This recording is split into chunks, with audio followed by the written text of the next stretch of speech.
Ladies and gentlemen, welcome to the Back Ups. Hey, what up? We are the Back Ups. I'm Timothy Davis, and I coach football, and he is... And I'm Connor B. Feckley, and I coach football. That's convenient because this is a football podcast. Hey, really cool guest we have today, and that is Ben Noonan of Sierra College in, I believe, Rocklin, California. What can you tell us about Coach Noonan there, Connor? Coach Noonan, man, like I said, he came up to Alaska. Was fortunate enough to be a part of the All-Alaska football camp, and then I got a chance to. He hopped on with you guys, I think, right away, right? With West, right away the first year with you guys, and fortunately I was there and got to help out and interact with Coach. And coming from Sierra College, and down there in beautiful sunny California, and he's been all over. He's been Division I, he's been Division II, head coach, offensive coordinator. So we've had a lot of fun getting the chance to learn from him when it comes to on the field stuff, and we also got a chance to hang out with him following the camp and share a couple beverages and hear some awesome stories about just everything football and family and whatnot. So awesome to get a chance to know Coach Noonan over the years, and then really cool opportunity to bring him on the show. Yeah, I think it's always fun. We became kindred spirits, I suppose you can call it that, with the fact that we all run the air raid. And his knowledge comes right from the HAL Mummy. They call 4vert 6, they call Mesh 92, that type of thing. And so they're still very the air raid is strong in California there with Coach Noonan. But I think the thing that has stuck out, and it rings true in this interview, is his desire to develop young men, not only as football players, but as guys that will enter the community as leaders. Without stealing too much of his thunder, Connor, what stuck out in your mind is some of the things that he talked about in that regard? Just how much he pays attention to just the human beings that they are. He talks a lot about that in the interview, as you'll get a chance to hear here shortly. And like you said, he always makes sure that the people or the guys that he recruits leave Sierra College not just better football players, but better men. And he goes in detail a little bit about that and the things they do there at Sierra. So yeah, lots of awesome things, not just from a sense of, building a better football program, but building better individuals in our society. So lots of good stuff. Hey, we'll be right back at the end of this interview with a little bit of the closing thoughts, but now let's go with Coach Ben Noonan at Sierra College Wolverines. We have an awesome guest, a friend of ours that we've gotten to know over the years, through the All-Alaska football camp and some other stuff, and sending kids down his way. But we got Ben Noonan at Sierra College. Coach Noonan, welcome to the show, and go ahead and introduce yourself, my friend. Yeah, absolutely. Excited to be here. We're located in Rocklin, California at Sierra College, and so the best experience of my life have taken place in Alaska. So I'm excited for this podcast. That's awesome, man. Hey, so the name of the show today is Development. And so what I want to know a little bit, we'll just start right into it. We're high school coaches. We've had kids come your way. And we're always trying to find ways to develop our athletes so that, most of our athletes are not going to continue on football. But the ones that are, what are you looking at as a JC program, as a JC coach, for those kids? What level of development are you looking for as you recruit those kids? It's the $1 million question. I'll start off by this. I've coached at the 4-year level for a long time. I know Connor has as well. And, so developing, our goal is to develop someone that can assimilate to the 4-year level. So the question you're asking me is how, what are we looking for out of that high school guy to develop into the college type of guy? I'll say this, and it's the same for junior college as it is for the 4-year level, and that we don't recruit backups, right? So every young man that shows up on our roster every fall was a starter in high school. And then he walks into a room with 120 people, and not everyone's going to be a starter.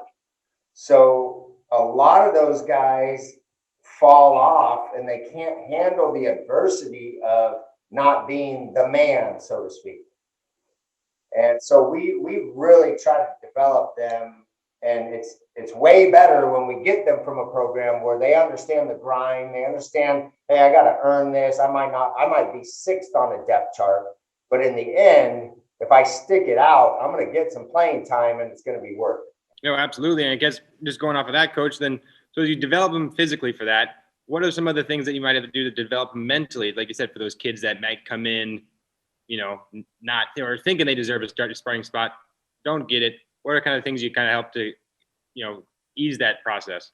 Well, I mean, I think that is part of the mental process is you guys are dealing with young men that are, it's a different age in high school. It's a different age group. They don't like being told that they're not the man, right?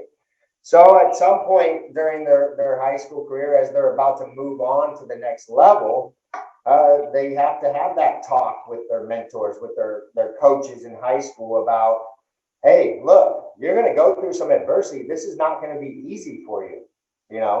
Everybody on the roster you're going to was a starter in high school. So just, knowing that coming forward, I don't even think a lot of kids even get that talk, Now you're sending kids off, and we'll come back to the time when they're with you, right? Then I guess it kind of dovetails into that. But now flip the hat around. Now you have kids and you're having them go off to a 4-year program, and they're going to go compete with a bunch of guys that have not been backups. Exactly. I give them the same speech I'm hoping that high school coaches will give to their kids. We typically will move on scholarship wise, 14 to 18 kids on average per year that'll get to enjoy a signing day celebration with their teammates and family. And I always make sure that I schedule it like there's that February signing day, which is a big deal for everybody, right? But in junior college, kids sign all spring. Mm-hmm. So like anytime a guy commits and he's going to sign some paperwork, I'll make it a big deal. We'll make sure it's centered around the weight room. So when we get out of the off season, there's 15 minutes. We set up the weight room for the signing day. All the family gets to arrive, and I let the kids tell me, hey, what day and time works for them. And we celebrate that. We get to do that about 14 to 18 times a year, which is really cool. Because I know at the high school level, you may have, upwards of 3 to 6 guys. And so it's, we really want to celebrate that. But at the same time, I have that conversation with them about how tough it is, because I found out early in my career, this is going into my 8th season as the head coach, and maybe in the first few years, I never talked to them about that. And these guys are coming home after a week of adversity or a month of adversity of living in the Midwest. And I'm like, dude, what is going on here? Like, I don't want Sierra College to get a reputation of kids who can't stick it out, So we incorporated that more into our exit interview process and making sure those young men were on the same page on how to assimilate to the 4-year level successfully. And it's not going to be easy. How do you go about because social media is so much involved with recruiting, whether it's at the high school level or junior college, you're going to have different guys that are going to get like those bigger Division I level opportunities. And then you're going to have guys who maybe don't get them, and then how do you go about preparing those guys mentally to understand that, the level is not important, man. The opportunity to go on and play at that next level. I mean, how does that go for you? Yeah, you hit it right on the head. I always tell these young men, go where you're wanted. Like where you're wanted is going to be more important than where maybe you want to go. Yeah. Yep. No doubt. And I was going to say, I've had a chance, when I was at Dubuque to reach out and to try to recruit a few of your guys. And like I said, a lot of them were getting obviously some other attention and stuff, but they were always polite, straight up with me about, whether they were interested and if they weren't. So I just want to give you a little shout out to kudos for your guys always being very classy and handle things always awesomely. So I appreciate that when you're dealing with 19 and 20-year-olds every year in, year out. You never know how that's going to go, but hopefully they do a good job. I don't want to have to take any of them off the list if they're not being good people. Absolutely. Well, hey, you just said it. You said good people. And we've had conversations when you were up here and you talk about the importance. You're going to get some guys on the field that can ball, and you're going to get some guys who can play high levels of football. But what I love in the conversations we've had, and I would just love to hear you kind of give us some thoughts on developing them as men that are going to go into the community, another community, and represent Sierra. They're going to represent their last name, their brand. Tell us, what are some of the things you do for that developing young men? Yeah, you hit. Yeah, that's a great segue. I mean, it's just, I always try to tell our guys, remember who you are and who you represent. It's not just you. And you mentioned the name on the back of the jerseys. I'll plug that, because at Sierra College, we're the only JC in California that puts the name on the back of your jersey. So, and we're Nike sponsored, so that's a good thing. But no, I mean, it's difficult. I remember when I was back 18 years old, 17 years old, I didn't think about the big picture. Not only the big picture, I couldn't even see a month away, let alone these poor guys that have been through COVID for the past year. But we believe in a process, just like everybody kind of says. I mean, if I turn my thing there, you can kind of see our core values on my door over there, and we speak about them often. And number one core value is honesty. I remember being 17, 18 years old, telling the truth, believe it or not, was not that easy back then.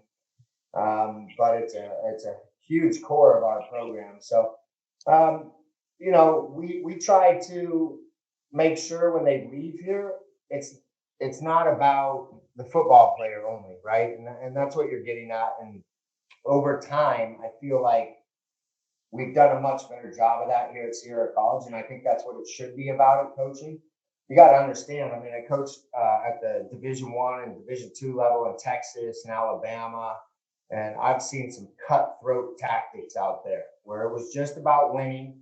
They didn't care what GPA the kid had. They didn't care about anything. It was how many wins and losses are going to be put on my tombstone, Ben, And it's like, oh, yeah, maybe I don't want to, that's not exactly what I'm looking for in being a head coach in our program. So we've developed a leadership program here. We've had it going now for 4 years, and we have a dedicated leadership program coordinator, and that's all he does. He doesn't coach a position, but he's very heavily involved. He'll when he gets off of work, he's there at the end of practice, when a lot of coaches are tired mentally and physically, and a lot of times at the end of practice is when you hear the most from kids about certain things going on in their lives, and maybe if that young man doesn't have a tough conversation at the end of that practice, he may not come back the next day. And then we have Coach Jantz, Coach Stieg, our guy. He's there loving guys up, and he's there. Anybody want to come talk? Let's talk. And so he holds what's called Thursdays at 5, which is actually going on right now. And that's weekly, year round. And he may get 15 guys one night and 35 guys another night, and we have 100 guys in our program. It's not mandatory, but it's there for them, and they love it. They eat it up, and he always brings me great ideas each week, what came through those meetings. And 90% of the time, nothing has to do with football that's going on in those meetings. And so I think that's really cool. And it's actually, this wasn't the intention, but it's paid dividends for us, wins and losses. Our last 2 seasons in 18 and 19, we started off 0-2, and we played like powerhouse of San Francisco, San Mateo right out of the gate, and we're 0-2. And a lot of JC programs, if you don't have any cohesiveness, the wheels will fall off. And finger pointing goes on, and it's his fault, and I'm just here to get my scholarship and get out of here. It's that selfish level. And we were able to win 7 of our last 9 games and beat Sac City in a bowl game in 18, and they're a good football team. Then we beat Laney in 19, which they're the defending state champions, on Netflix, Last Chance U, which they snubbed our episode. Yeah, I'm a little bit upset about that.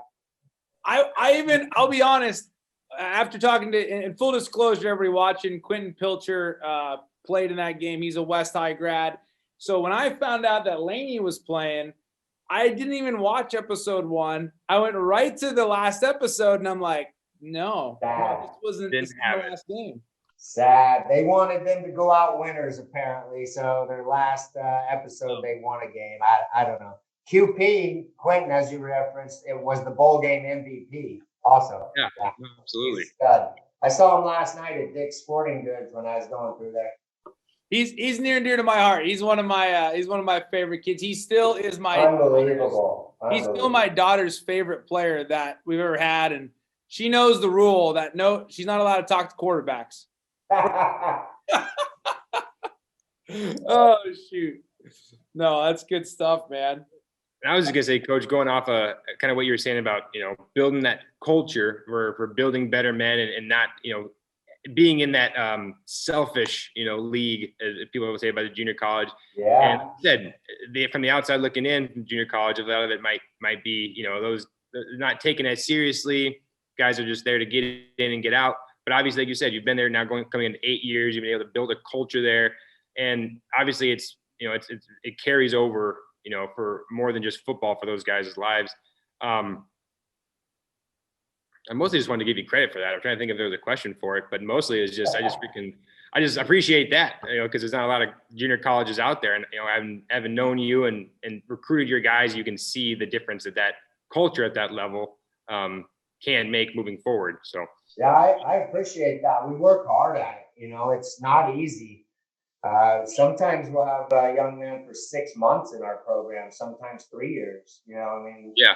So to develop cohesiveness and that team mentality is difficult, because as I say in junior college, it's X, Y, Z. X, I get playing time. Y, that equals my film, and Z equals a scholarship. If I don't get X and Y, I'm not getting Z.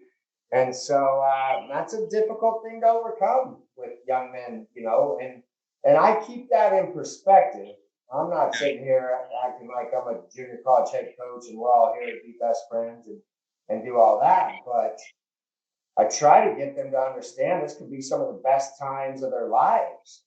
This could be some of the coolest times they ever have in their lives in college sports. And if at the end of 2 years here, all they got was a degree and a scholarship to another 4-year school, they missed the boat. I love that you just said that, because I have seen you guys win. I have seen what you've done with kids that we've sent from West. And I love the fact that you're identifying you can win, you can get good at football, you can become a better human being through this game. That's super near and dear to me. I got to ask, because you guys have, it's not easy. First of all, the 18, 19, 20-year-old human being is a difficult human being sometimes. I don't want to coach me. Yeah. When I was that age. So, and you guys have been through some stuff. You've had a player pass away. You've had, and that's a big team thing. But I got to imagine you deal with a lot of young men that deal with all sorts of tragedies at home, your team, whatever it is. Tell me a little bit about the process of helping young men navigate that, because that's not easy. I got to tell you, first and foremost, as a coach, if you ever go through something like that, tragedy like that we went through, losing Chancellor Colbert, also an Alaska young man, to some senseless, stupid gun violence that he had nothing to do with. He's an incredible kid. The number one thing you got to do as a coach is step back, and we're putting football on hold. We're not worried about football at this point. We'll come back on that field when you guys decide as a team you're ready to come back on that field. And I truly believe that, because I feel like getting back on the field can really help heal and can help bring the young men back together and get their minds off things, so to speak.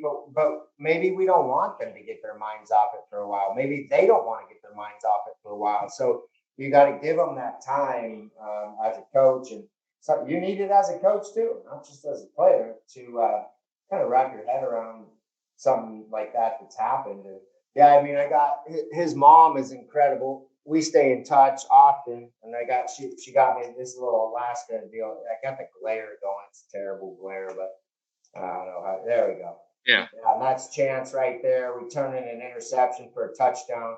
This is a salad bowl made in Alaska that his mom brought out to me. This is my coffee cup I always drink in the morning from Alaska that his mom also gave me. What an incredible woman. So I mean, to make it through something like that, honestly, you need a lot of support too. And here she is. She lost her son to some tragic event. And I'm thinking, I recruited him all the way from Alaska. She's got to be furious with me. She's got to hate this program and hate everything that happened. And she comes out and she speaks to our team. And our team is down. And she goes, what's going on in here? Why aren't y'all smiling? Chance would be smiling in here with you guys. And it's like, whoa, this lady is on another level awesome, you know? And so, you go through that. You need the support. Our administration did a great job supporting too. I mean, I'm talking like next level stuff. Picked up, as soon as she arrived on campus, we had our president's black SUV picking up the family, bringing them to the cafeteria, escorting them everywhere, escorting them to the game that day, honoring her at the game. And we had our school has never once approved, not for any negative reasons, but you think about all the can of worms, so to speak, you're opening up. But our school has never approved to have a memorial type service on campus. And they did in our stadium, and it was packed, and my pastor spoke, and his whole family was there. So I think just rallying around the people that mean the most to the young man or young woman that gets lost is the most important thing. Supporting them, rally around them, and then giving your team time that they need when you go through something like that, because it was bad. It was brutal.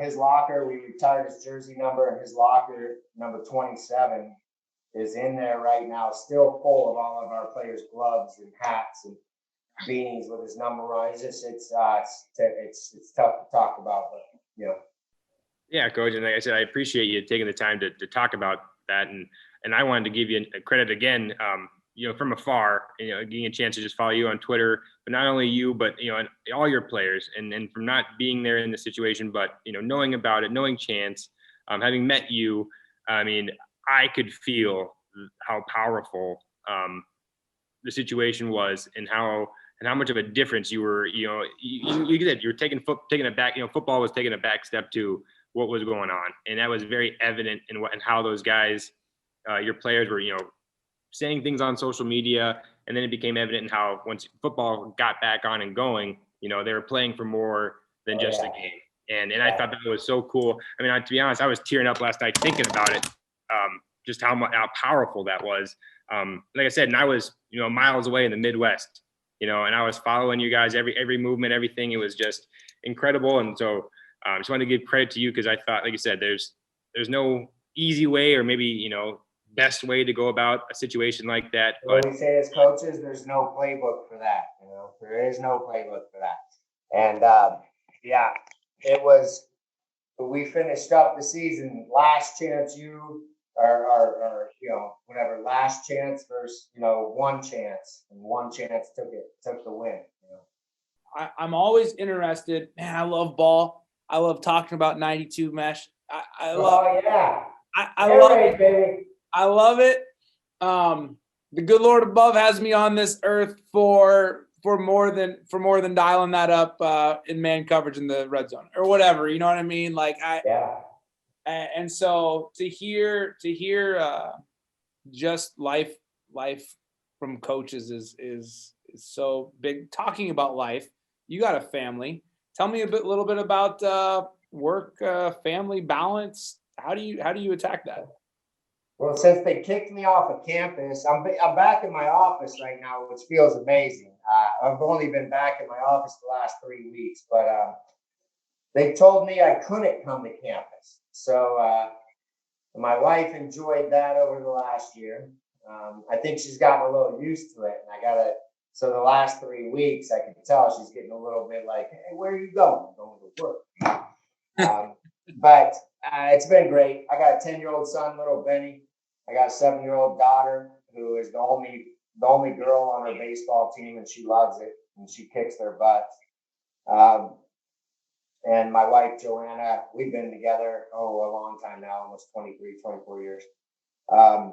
So family's great. And that's why I chose this level, to be honest with you. coached at high levels in Texas and Alabama, and got let go at a job in Alabama, and I had a couple things lined up to go back to Texas, and I said to my wife, when are we going to start a family? And she goes, when you get a job back in California. So yeah, so this is the balance. The ego had to take a back seat. I'm not walking out into Oklahoma Stadium shaking hands with Bob Stoops before the game, walking into a crowd of maybe 200 or 500, but I'm home for dinner most of the time. The balance of life is much better here. But for what I want to do and preach to the young men, I can live it at this level. Yeah, that's awesome. And Coach, like I said, we were talking about the development that you've been able to create in that culture at Sierra. How did that change, or what were some of the challenges throughout all this COVID stuff that you were talking about? How are you able to kind of keep that culture or keep up with that development, not being able to be on campus and around your guys?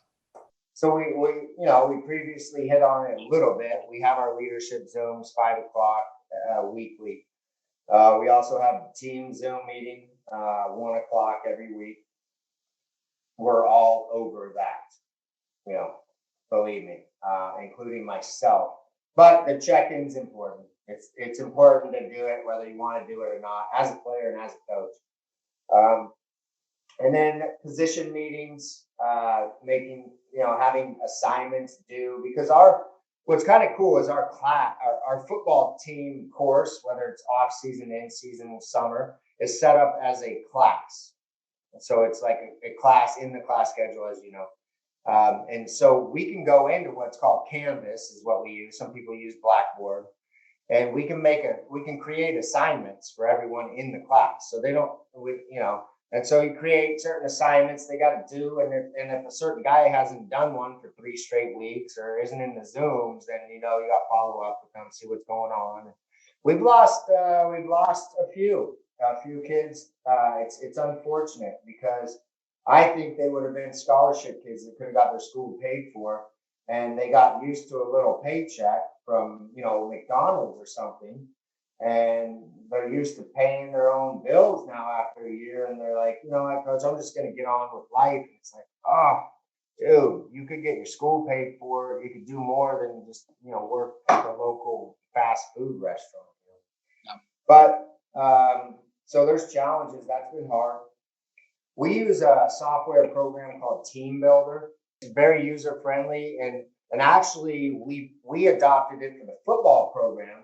And then the athletic department decided they will pay for the subscription for the whole athletic department because we needed a good virtual lifting program. And then we've now adopted it for all our online weight training and all of our online activity classes here at Sierra College. And Team Builder, it can get set up incredible. It's really good.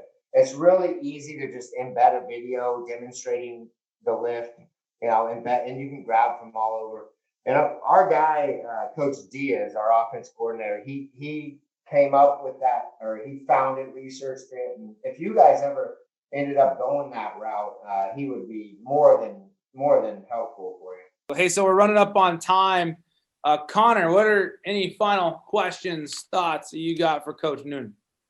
I kind of got. I'm looking at that wall behind you there of some of those guys that you've helped develop and get on to the next level. Number one about this banner, we have a couple big ones, and we put them up around the stadium. We put them up at the entrance of the stadium, and the kids got to walk by every day to practice. So, say I'm playing in the season 2019. Well, I'm walking by a banner of all the former Wolverines that are currently on rosters in 2019, Division I or above. Not every player that's ever played at Sierra College. So they're walking by a banner, and every single person on that banner is on a Division I roster or higher, and it's usually 20 or more people. And they, countless to the man, have always told me, Coach, it is my goal to get on that poster. It's my goal to get on that poster, right? So I think it's a really cool thing, our Next Level Wolverines poster. Because like I said, we could have we could put every kid up there would be a Pac-12 guy if it was over the last 8 years. But we're talking about just, hey, who was on a roster this year, right? And so that's pretty cool. But Brandon Ayuk as you guys know, anyone who watched 49er games this year, man, there's a fantasy team. Oh, there you go. Yeah, number 11 for the 49ers. That guy was unbelievable to coach, super fun to coach. I got a million stories about him. When he leaped over the Eagles defender in the 49er game, he's done that 20 times in practice. I mean, it was to the point where, he'd jump over someone in practice and we just turn around and keep talking. It was like normal. But he was intense competitor. And my favorite story about him is how much he loved practice. He just loved practice. He loved practice. He loved special teams. You guys may have heard this story before, but we were going into week 5 before our bye week, and there's the final preseason game. And before we started league, and he was our guy. He was our guy, sophomore year. We're running him wildcat quarterback. We're handing him sweeps. We're throwing him everything we could throw him. He's returning punts, returning kicks, everything. We played him at corner a couple games too. And so I told him, I'm going to take you off special teams. Well, actually, I didn't. This is where he's pissed. I didn't tell him. I told the special teams coordinator, I don't want him returning kicks this week. Let's take some hits off his body. If it's a crucial time in the game, we'll put him back there, And he didn't talk to me that whole week. He wouldn't even look at me. And we got a good relationship. And finally, we were passing by each other in the hallway on before Thursday practice. I said, hey, man, what's your problem? And he goes, you took me off special teams. And I go, yeah. I mean, you're touching the ball more than anyone in America per game. Like, I'm trying to take, hits off your body. I said, hey, look, we'll put you back there if the game's on the line. He goes, I could change the game with the first kickoff return. I'm like, okay. So you listen to your best players, and I put him back out there in that game against Santa Rosa Junior College, which is my alma mater. He touched the end zone 5 times, 2 punt returns, 1 kickoff return, and 2 touchdowns receiving. And I bet he let you know all about it as soon as that game was over, huh? Well, this ends the coolest story ever. My mom had passed away that summer. You remember, Tim, I came up to Alaska, and you remember, that was in 2017. And so that game was back in my hometown, and we had about 150 Noonan fans at the game in support of my mom, And he ran up after the game, gave me the game ball. So, pretty cool. That's why we do what we do. I think those are the rewards that we don't ever plan on. But man, that's a special story, dude. That's really good. Yeah, it's my favorite. And hey, next time I'm in town, we got to go to F Street, huh? I was just gonna say we'll get some calamari ready at F Street. Get some cheese off the block. The cheese has been the COVID has shut down the cheese right now. I was wondering. Got it? Yeah. Well, technically, for the who I don't even know who enforces that, the FDA or something. The cheese is for what do they call it? Just a decoration, decorative purpose. Yeah, pleasure only. But if you've been to F Street, you know darn well that the cheese has been more than decorated. Right, and I'm not sure how concerned they are with COVID there. That's a plan. I remember our trip to Glacier. That was awesome. Oh yeah, that was before Coach Beckley's house, I think. It was. That was I do. I remember that night very well. I remember that was the hot summer, and it was That was awesome. Summer in Alaska. You were teaching me all the history on how that was man-made and how it shifts, and that was pretty cool to learn about. I like talking with football guys that don't always talk about football. I'll tell you what, that is what the real joy is probably in what we do. That's 100% brag about West High School in Alaska is that there is so much up here, and we have so many challenges, but we also have so many opportunities to do wild things. And at the end of the day, I'm coaching in a town of 300,000. We have 2,000 kids in our school. We got a big program, so it's football. We're doing it. But at the same time, I can drive 15 minutes away and be in the wilderness and be. Yeah, that's awesome. No. Coach, I really enjoyed getting to know you when I was up there, and just all those West guys. And that one summer after losing my mom, I didn't even know if I wanted to do it. I've been waiting to get into the All Alaska camp for 10 years. And then that happened. I called Randy. I'm not sure I want to do it, Randy. My mind's not really in the right place. And he said, just come on up here. Alaska can change a lot for you. And like, he was right. And I got a chance to work with the West team that year and work with Quentin, actually. And then just, man, that was so much fun. And just, I remember after our final scrimmage, talking to the guys and they're hugging me. And I was like, it's like I coached there for 20 years. It's just a family atmosphere, and you guys do a great job creating that. Yeah. Thank you, Coach. Well, hey, you're welcome up here anytime. And camp or no camp, we need to get you up here, hang out. Yeah. Come We'll have some cold drinks and some fish and everything ready for you on the deck. I'm in. Coach, I appreciate you so much for what you do, the level of kids you work with. I really, really appreciate you. And I'm glad that, specifically for Q, we've been talking about, there's been other West Side kids too, but I'm just glad that they have gone through your program and it means the world to me. So thank you again, my friend. And I'm sure we'll be talking soon. Absolutely. All right, fellas, we'll talk. And we're back. That was a good interview, man. I was stoked. Some of the things that stuck out in my mind right away. I love that idea of like that leadership coach. Yes. I thought that was phenomenal. And you know what? I mean, Coach Noonan's been through some life, man. And we're talking about the loss of a young man. You could tell in the interview, it's an emotional thing. It's very raw, very real to this day, which shows you the type of guy that Coach Noonan is. You said it in the intro. The human aspect of Coach Noonan is probably the thing that's most easy to latch onto. Yeah, no doubt about it. And like I said, and as he kind of mentioned several times in that interview, just how much he cares, and how much everyone in that building, in that college facility, cares about those people, their players as humans, not just as football players, and the the distance they're willing to go to give those guys everything they need to prepare and execute and get ready to move on to that next level. So like I said, it's quick, man. They're only there for 2 years. You get them in and gets them going and gets them right back out. And but like I said, those guys, as we've said, you see on social media, they stay in contact with Coach Noonan. They all leave there with nothing but smiling faces and giving thanks. That poster of theirs with all their current, guys at either the NFL or Division I level, I think that's awesome. I know if I was a young man entering that building and seeing that there, that would be pretty dang cool and inspiring, motivating, getting you going. So yeah, really, really cool stuff from Coach Noonan. Yeah, I can't say enough, and we've sent a few kids through his program. Currently Quentin Pilcher's there, former quarterback at West High School.